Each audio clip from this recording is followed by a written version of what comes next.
This Warhammer 40k tier list is brought to you by the Magnet Baron. More about them later on in the video. What's up, folks? Welcome back to TacticalTortoise. My name is Trevi, and with a couple days of the full 10th edition rollout under our belt, it's time to dive into a 10th edition tier list. Today we're going to be going through every faction in 10th edition 40k and ranking them. I've got 5 tiers here. We're not using letters today. Instead, we're ranking them from being easy mode to good, fine, meh, or bad. I didn't jump out once we got all the indexes last week with a knee-jerk tier list because I wanted to give the edition a couple days to percolate, and I wanted to see if we would get any changes to these factions. But given that we haven't gotten any, and the rumored balance updates that we were kind of expecting did not materialize, so instead we're going to hop in and talk about where these factions lie at the release of the edition. Now, to be fair, we are early days yet, so there may be some undiscovered technology within these indexes that I'm not aware of that could shake up where things are, and this is, of course, a personal opinion based on personal experiences. So feel free to disagree, and if you don't agree with my selections, let me know down in the comment section below. And as always, if you enjoy my Warhammer 40k content, please drop a like in the video, subscribe on the channel, all the YouTube stuff, and let's dive right the heck in. Starting with the bottom bad tier, we have the factions that have been left out in the cold by their respective indexes. The first one on the list is Adeptus Mechanicus. Unfortunately for AdMech, they have gotten some interesting new abilities in the new edition, but also paid for it with statistical debuffs to a lot of their units that make them hit dramatically below their weight class compared to other factions. Not to mention the fact that their detachment abilities and army abilities are kind of anti-synergistic with the army. The army doesn't even entirely benefit from their own army abilities without jumping through so many hoops that it's not really worth it. And the army ability that gives assault or heavy weapons was basically paid for by reducing the ballistic skill of most of the units in Adeptus Mechanicus, which was a hefty price to pay. And that means they don't hit quite as hard as maybe they should. Another faction that is going to have problems hitting particularly hard is Adepta Sororitas. We're in a vehicle and heavy armor meta right now, and Adepta Sororitas, with the recent debuff to their Melta weapons, do not really have the tools to compete. Previously, we saw things like Retributor squads being the absolute terror of any vehicles in the game because of their extra shots, extra damage, a Sororitas ability to make use of them with extra range, or just miracle dicing in huge amounts of damage from those D6 damage weapons. And unfortunately, the low strength and lack of rerolls largely across the faction makes Adeptus Sororitas very difficult to leverage. With the higher strength weapons in the faction being the Exorcist and the Castigator, that's not really a great place to be standing. And with their characters having to slot into units now and not acting as the single individual powerhouses that they used to in previous editions, Adeptus Sororitas didn't really get anything to compensate. On top of that, their detachment ability is mostly garbage. They have T3 low survivability models that you're expected to survive multiple turns in order to benefit from the +1 to hit from their detachment ability, but it's almost impossible to ever trigger their +1 to wound. I think that was kind of the intention with making the faction relatively pillow-fisted, because they were supposed to be benefiting from +1 to wound a lot of times, but you've already lost half your unit if you're getting +1 to wound, even if you have survived and are combat effective, which means you're getting that extra bonus, but you don't have many attacks to make use of it with. It's just kind of a poorly thought out mechanic, and while Miracle Dice are nice to have, I don't think they rescue the faction. Next up, we have a similar one, Leagues of Votann. These guys aren't as quite dysfunctional as the other two factions that we just talked about, but their army ability is a little wonky. They don't really get the benefit of their judgment tokens, which give them +1 to hit and wound if they've stacked up to 2 on an enemy unit, if they have other hit bonuses. Unlike mechanics like the Tau Empire's guided system, they can't stack something like a heavy weapon or the Iron Master's buff with judgment tokens. And given the fact that, like Adeptus Mechanicus, this faction has almost entirely been debuffed on its ballistic skill, that is a huge blow. Just like Adeptus Sororitas as well, we're in a vehicle heavy meta, and Votann really didn't get any buffs to their range damage output whatsoever. While they can get the +1 to wound from judgment tokens, all their weapons hit dramatically below their weight class to begin with, so they're really working uphill to get any damage out. On top of that, their units are required to die in order to generate judgment tokens on their opponent, and Votann tend to be kind of elite costed, paying a lot for extra resilience, which they don't necessarily need. I do think Votann are potentially fixable with points changes, so unlike the other factions, it's not necessarily a ground-up rework that they need, but they definitely need something, because the army is not that dangerous at the time of recording. And last but not least, at least in this category, for the category, is Death Guard. These guys have a theme of resilience and are supposed to be resilient enough to move up to objectives, absorb charges, and then hit their opponents back even harder, and they simply do not have the survivability to do that. While they do have some interesting effects granted to their units from characters, most of their characters can only join Plague Marine squads and not the Terminators, which are where a lot of their defensive buffs are concentrated. So they have this kind of split personality between their Plague Marine and Terminator units. The characters can't cross over between those units and end up with sort of a weird broken identity. They do have some reasonable ranged attacks, and with the ability to reduce enemy toughness values, and they can even shoot that onto enemy units with units like the Hellbrute. Death Guard aren't the most pillow-fisted army in the game. They can potentially outshoot some enemies in some situations if you get a little lucky and you combo them together, but it's not a great game plan, and it really doesn't mitigate the fact that they are not that hard to kill once they get to the middle of the table. It's a sad time for Death Guard, especially in light of some of the factions that we'll talk about later on in this video that play the Death Guard game plan significantly better than Death Guard can currently.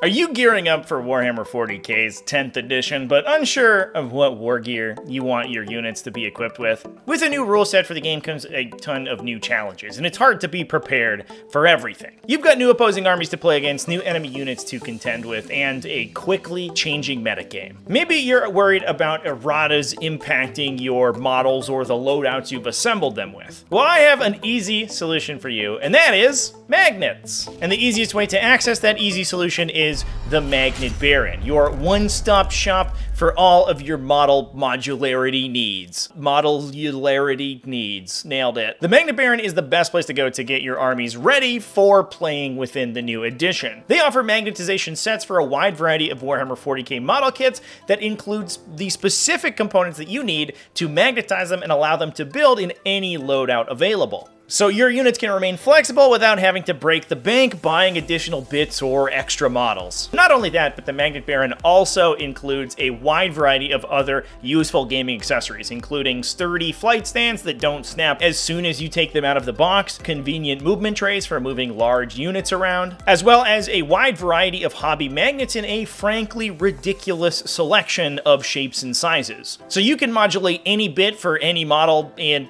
any part of your collection. So check them out at themagnetbaron.com to get your army ready for the new edition of Warhammer 40k and remain flexible as the game develops. And with that, we'll move into the next tier. These are the meh factions. While the last faction's bad and it has an uphill battle against basically everything else in the game, these ones are mostly fine and can potentially win against stuff, even at the higher tiers, with some good play and a little bit of luck. That said, they tend to be kind of one-dimensional because they don't have that many available builds. And we're starting today with Grey Knights. Grey Knights suffer, like a lot of the other factions we've just talked about, of a real lack of punching power. They're relatively expensive per model. Their melee basically universally caps out at strength 6 because all of their force weapons have now been combined into a single weapon profile, including things like Nemesis Demon Hammers, which means that their units can't equip anti-vehicle melee attack. Now, their teleport assault ability gives them a ton of flexibility, and I think that that is probably the unsung hero of the Grey Knights Codex. While they can't do too much damage to their opponent's army, they are more maneuverable than almost anyone else in the game, with their ability to just pick up and redeploy constantly as the game is moving on. Now, the downside there is that they don't really have the raw statistics to clear out enemy units wholesale, but what they can do is focus their firepower on the weakest points of enemy formations and try to disassemble them that way. I think it's really going to be a thinking man's faction to be successful with Grey Knights. Certainly not impossible, but they are looking a little sad right now. Next up, we'll talk about Tyranids. Tyranids are largely just a numbers game right now. Their internal index doesn't have too much synergy, and their attacks aren't the greatest in the world, but they do have some very competitively costed units like Zoanthropes and some of the best secondary scoring in the game from Biovores, which may get eroded in the future, but at the time of recording isn't. So while Tyranids are consistent on the mission, they lack some resilience, just given the fact that they have low-speed monsters running up the table that will probably get killed before they make melee. However, backing that up with some pretty strong mid-range shooting is a decent game plan, if relatively inflexible. And that moves us on to Tau Empire. Now, like a lot of the other factions we've talked about in this tier, Tau Empire do have a bit of a damage output problem, especially when it comes to their infantry units. When you're trying to crack armor, strength 8 or 9 weapons don't really cut the mustard, and that's the majority of the Tau stable right now. So while they can sweep infantry really well, punching armor kind of requires Tau armor, which means that the Tau game plan is relatively inflexible. They're mostly going to be relying on vehicles and heavy armor to shoot railguns at people, and in a lot of situations they can win the direct fire gunfight with big railguns and Town Arm Supremacy suits backed up by Tetras, stealth suits, and other good observing models to give them their accuracy buffs, and with, unlike Leagues of Votann, the ability to stack their own accuracy buffs with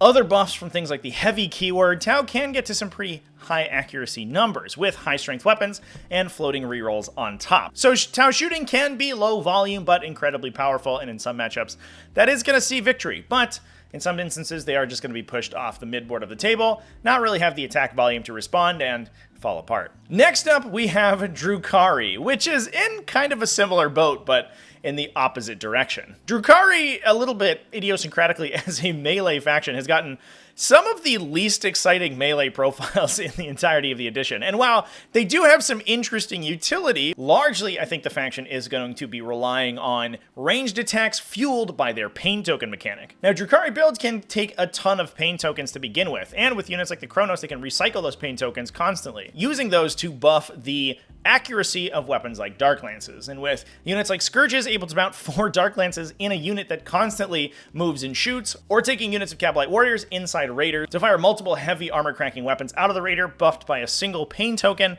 you can get some pretty high efficiency shooting out of Drukhari. That said, just like Tau, it is an inflexible game plan, and I think this is a faction that's going to be hit incredibly hard by indirect fire. So while they have a high volume of incredibly strong guns with basically access to universal full rerolls to hit, and some okay melee to back it up, if units like their Scourges get picked off by enemy mortar fire before they're able to get multiple turns of shooting, I think a Drukhari army can fall apart extremely quickly. On top of that, their Raiders and Flying Transports with the new fly rules are no longer able to jump over terrain as they did previously, so they are actually a lot slower than you would expect just looking at their data sheets. Drukhari is definitely not in a particularly healthy situation, but I do think their game plan is playable if you just spam as many Dark Lances as possible, which is a distinctly non-Drukhari way to play, but is potentially functional. Moving on to the fine tier. These codexes are, I think, pretty solid. These are some of the best ones in the edition so far, just because they have a good distribution of pretty solid rules. In my opinion, there's not too much in these factions that's super wild, and I do think that if we see the bottom of the game brought up a little bit and the top of the game brought down, this is where most of the game would be situated. We're starting today with Orks. These guys are pretty straightforward. They want to charge you, and they want to charge you a lot. They have a lot of incredibly powerful Smash characters, like their beast bosses on Smash Squigs, and they have an interesting interaction with the anti-monster and anti-vehicle weapon abilities on a lot of the beast Snaga melee weapons. On top of that, they can fit a volume of models inside trucks to give themselves some of the best dedicated transport play in the game, and they can back that up with a little bit of shooting from mech guns and other large artillery vehicles being buffed by nearby mechs. Orks have a lot of interesting play, but I do think that they will probably fall into the play pattern that they saw in the previous edition, which was if they go first and are able to deliver a devastating turn 2 alpha strike or a sort of a beta strike, then they're going to do great. However, if they go second and get shot a bunch, they may have to wah reactively in order to get themselves an invulnerable save, which dramatically reduces their threat range. I do think Orks could be a little bit first or second turn dependent, but given the resilience of vehicles now in the game, especially to sort of mid-range shooting, I do think that they have a little bit more survivability across the board. If you have a bunch of trucks, you're not going to lose all of them to anti-tank shooting on the first turn, just probably most of them. Now, in a sort of similar vein are World Eaters, but the difference between World Eaters and Orks is that World Eaters can extend their threat range and deliver their melee punch throughout the entirety of the game, rather than just on one turn when they wah. So with their new Blessings of Corn ability, World Eaters do have the ability to unlock some extreme threat ranges over the entirety of the game, which gives them a great consistency. And similar to Orks, they have the ability to use scout moves, plus move bonuses and advance and charge to alpha strike their opponent directly into the dumpster on the top of the first turn. So if you deploy too aggressively against them, they're going to lock you in your deployment zone and try to kill you. If you don't, they may just screen you out of objectives and make primary objective scoring very difficult for you, which I think gives World Leaders a lot more resilience in their game plan than Orks, but a little bit less flexibility. However, they do have some incredibly powerful melee threats. Now, this fine tier is where a lot of the melee factions are situated, and we're going to talk about the last great melee faction, I think, of the edition, that being Chaos Demons. Be'lakor was an absolute godsend for this faction. It basically removes the opponent's ability to shoot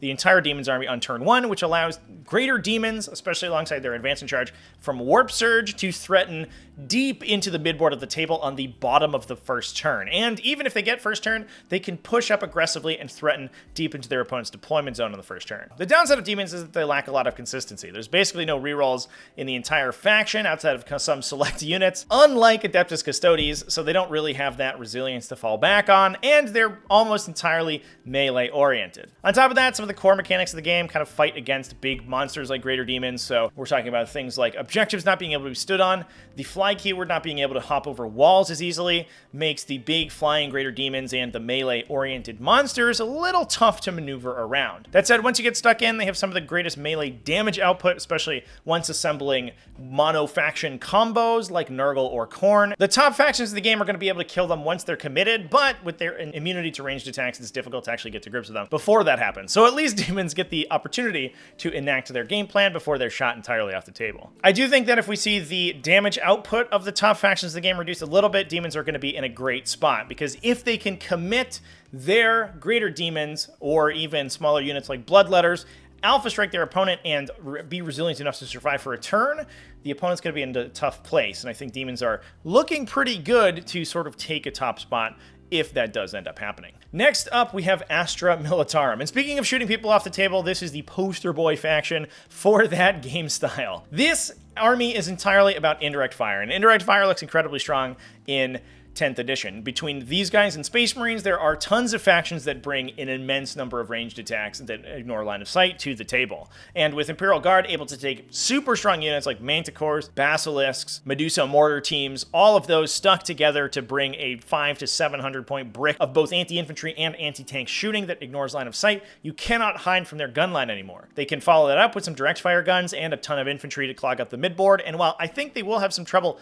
holding down objectives from opposing shooting, they're going to be able to slowly drill you for damage over the course of the game, and if you can't beat them on primary, you'll be tabled by the end of the game. Depending on the mission cards that you draw, Astra Militarum do have the opportunity to be pushed out of primary objective control very quickly, despite the amount of damage that they do out of line of sight. And if you play against an army like Chaos Demons that is very resilient against shooting or is potentially untargetable from shooting, Imperial Guard don't really have a counterbalance to that. They don't have like a backup game plan. But if you are able to target your opponent with artillery and they don't have a lot of lone operative style units to protect their backline, they're just going to get lit up. Moving on, we have Thousand Sons. And Thousand Sons are another one that's difficult to place just because of the complexity of the faction. While Thousand Sons' base weapon profiles don't look that exciting, the entire faction is basically based on some sort of devastating wound, smite ability, plus an AP1 bolt gun. The enormous combination of effects that can be stacked on top of those weapons makes them incredibly lethal, and probably one of the best factions at removing single targets from the game. Alongside their cabalistic rituals like Doom Bolt and Twist of Fate to do mortal wounds or remove armor saves from enemy models respectively, these guys can pick a single target and drive an enormous amount of damage onto them. However, overloading their target selection can be a little problematic for them since they don't have many command points to buff their units over the course of a game, and they can generally only pick one or two targets to really focus on every turn. That said, Thousand Sons are maneuverable thanks to Temporal Surge, double moving their models, and the Umbralefic Crystal to redeploy themselves, so they're not entirely hopeless if you're able to throw an MSU style of build at them. They're also mostly focused on mid-range shooting, so if you are able to peck at them from out of their effective range, Thousand Sons are going to have a tough time dealing with you. And that moves us on to the upper echelon of the game, the good tier, starting with Chaos Space Marines. Now, Chaos Space Marines lack a lot of versatility, especially with the loss of every single one of their Forge World options. Chaos didn't have a Forge World index released because everything was removed, which was a huge blow to the super faction. faction. Chaos Space Marines, however, do have a lot going for them. They have the Dark Pact mechanic, which, with alongside their new Marks of Chaos mechanic, which allows them to buff their Dark Pacts depending on the phase that they are using them in, depending on the god that they swore allegiance to. These guys are going to be able to put an immense amount of shooting or melee down in basically any situation. Death Star units like Abaddon's Brick of Chaos Terminators are still just as powerful as they were, and they have some incredible backline shooting like Forge Fiends and Obliterators. So as a versatile faction, Chaos Space Marines are way up there and have some incredible buffs for themselves. Alongside stratagems like Dark Obscuration that can make them resilient against ranged attacks and some pretty solid just baseline profiles, Chaos Space Marines definitely don't hold a candle to the top factions of the game in terms of ranged damage output, but do have the ability to potentially survive a gunfight by making their most important units untargetable. Well, I think they pale in the comparison to some of the other factions that we're going to be talking about once we get to the top 5 or 6 in the game. I do think that Chaos Space Marines have a lot of tools to compete and are especially one of the most flexible armies in the new edition. Next up, we have Genstealer Cults, and these are a little bit difficult to place just because of how complex the faction is. Using the Deep Strike mechanics more than any other army in the game really makes Genstealer Cults incredibly strong, and makes it impossible to feel entirely safe from them. You can't leave your objectives open, you have to screen out the entire board at all times, otherwise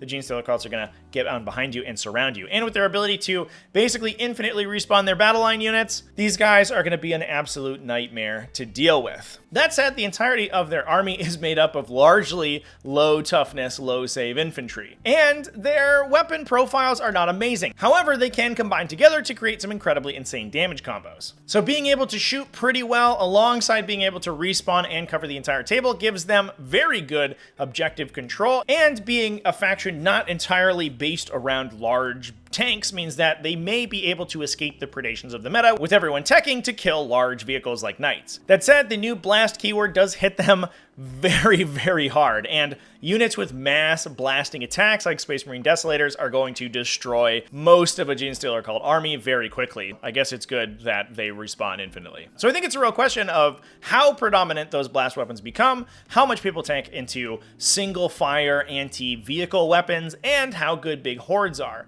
alongside how much Genestealer Cult can end up controlling the primary objective. And if they can do it effectively, I do think that they're one of the stronger factions in the game. Now, speaking of melee threats, we can talk about the next faction, Adeptus Custodes. These guys are incredibly strong at melee and brawling over the midboard. They have rerolls galore. When GW said that they were going to put less rerolls in this edition, they were not talking about Adeptus Custodes, because Adeptus Custodes are basically able to situationally unlock wound rerolls for every single unit in the army, which combined with their martial katas is absolutely great. But the problem is that they're a relatively slow, mostly infantry-based army that has trouble getting stuck in with the opponent. Well, I do think Adeptus Custodes are going to be some of the most dangerous opponents to fight in that midboard area. They do lack some ranged punch, and while the Forge World options like the Caladius Grav Tank does help that quite a bit and give you some anti-tank firepower at long range, I don't know if Custodes are going to be able to play the straightforward march up and grab objectives game plan that they did in the past. That said, I do think the ability to deep strike anything in the faction and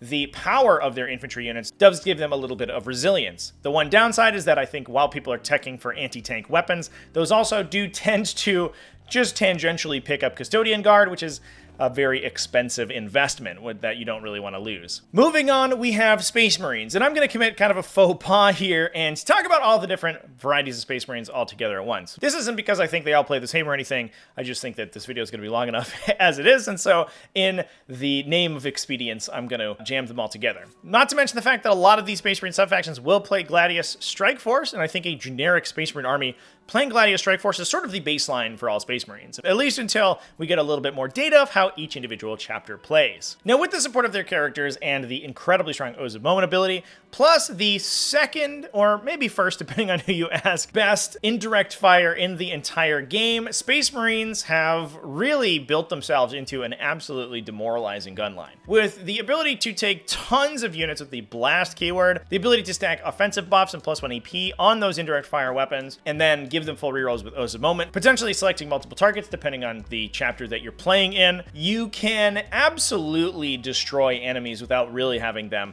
have the ability to fire back at you. On top of that, Space Marine's versatility and having a reasonable number of melee units and survivable units that are tanky enough to kill that they'll be a little bit difficult to remove means that Space Marines can still compete for the midboard, unlike armies like Astra Militarum that are just fielding T3 infantry who are mostly going to get burned away. Not to mention the fact that Space Marines have rerolling guns in mass with the blast keyword, so they are able to very solidly answer armies that are relying on giant bricks of units. On top of that, Space Marines also have good anti-tank shooting and pretty efficient direct fire shooting, so they're able to cover all of their bases pretty cleanly. And for that reason, I do think that Space Marines are going to be one of the top factions moving on into the near future. And now another one of the top factions is going to be Necrons. These guys don't quite do as much damage as some of the other factions that we've talked about in this tier, and while they can do a reasonable number on their opponent, especially because they have access to a 1 CP full wound reroll stratagem, which is always a nice thing to have, their weapon profiles aren't quite as devastating as some of the other factions we've talked about. Really, it's just mostly the Doomsday Arc show when it comes to shooting at people. That said, they're just about the tankiest army in the game, with the ability to reanimate multiple times a turn, buff their reanimations to enormous numbers of models returning, and make their units incredibly resilient thanks to their interaction with Cryptid Thralls.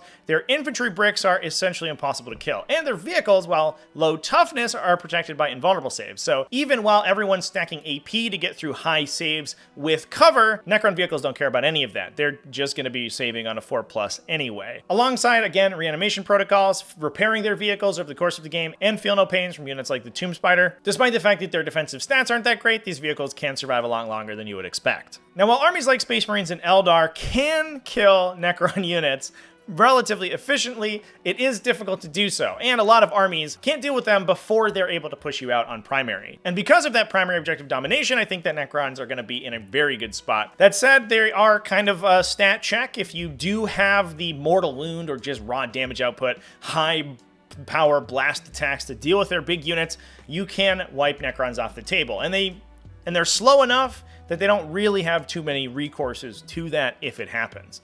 That said, 90% of the armies in the game basically can't interact effectively with Necrons because they're so resilient, so almost anything below that fine tier or so probably doesn't have the ability to kill a Necron army. And that moves us on to the top tier of the game, and I don't think these should surprise anyone. They're really heart and core of the balance discussion in 10th edition so far. These are both the Knight households, both Chaos and Imperial Knights and Aeldari. I'll talk about the Knight households right now, and I'll sort of smash them together because they largely play the same way. Although I will say that I do think Imperial Knights are stronger than Chaos Knights just because of their level of resilience. They can bring high toughness, high save, high wound count models with a feel no pain, and the ability to buff them over the course of the game, plus a lot of redundancy thanks to rerolls from their Oath abilities. Chaos Knights, on the other hand, are more focused on War Dogs. They want to take lots of smaller vehicles, which, while probably more efficient than most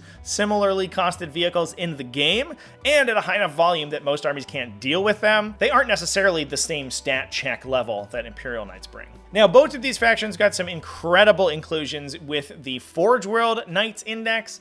You're able to take things like the Acastus Knights, which add enormous resilience and long-range firepower to them. But already, they're bringing some incredible offensive stats, backing up solid defensive stats. Their newfound ability to benefit from cover in 10th edition is huge, and the Towering keyword allows them to take advantage of subpar terrain. I will say, however, that I do think the level of effectiveness the Towering keyword grants these factions is proportionate exactly to the terrain that you're playing on. And I do think that as we move on into the future, if we don't see a change or any house rolls to the Towering keyword, then players will start to adapt with their terrain by bringing larger pieces of solid line of sight blocking terrain that will hamper the effectiveness of these big Towering units. I talked in a recent video about how powerful Towering was and described the mechanic in depth in my terrain overview video. Please go check those out if you want to learn exactly why this mechanic is so effective. But the effective answer if you are a tournament organizer or looking to set up a table is just make your terrain true line of sight blocking. Board up your windows, make it taller, and make it large enough to encompass a knight, which both makes the knights more defensive because they can actually hide from opposing anti-tank shooting on the first turn, but it also makes opposing anti-tank shooting not immediately get vaporized if the knights go first. So I don't think this Towering mechanic is an entirely insurmountable problem, just one that will take a little bit of an adjustment period for the community. That said, even without it, Knights are incredibly efficient, have super duper tough defensive stats, and are able to shoot harder than most other factions in the game, which makes them incredibly strong. On top of that, high OC values across the entire faction as well makes it difficult to steal objectives from them, so they oftentimes have a pretty strong bonus on primary as well. And with that, the top faction in the game, I think is not a surprise to anyone, is Aeldari. These things have insane amounts of reactive movement, they have tons of movement, are one of the fastest armies in the game, have some resilient units with their Wraith units like Wraith Guard and Wraith Knights, and almost certainly the highest expected damage out. Because of their Strands of Fate mechanic and the ability to stack dice alongside their high efficiency weapons with a ton of rerolls from their detachment ability, Unparalleled Foresight. Their weapons are highly reliable and can convert abilities like Devastating Wounds into automatic mortal wounds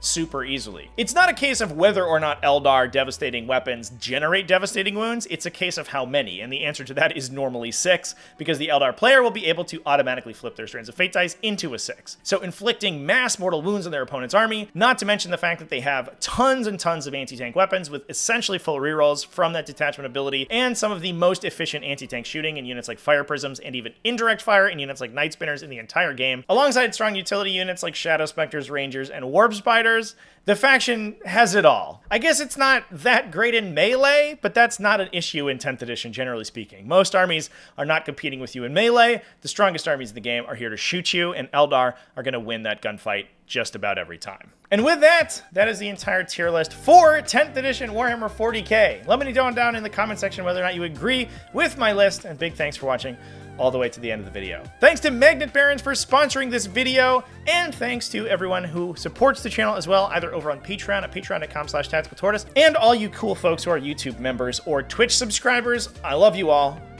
You're great. Remember to keep it classy, folks, and have happy wargaming.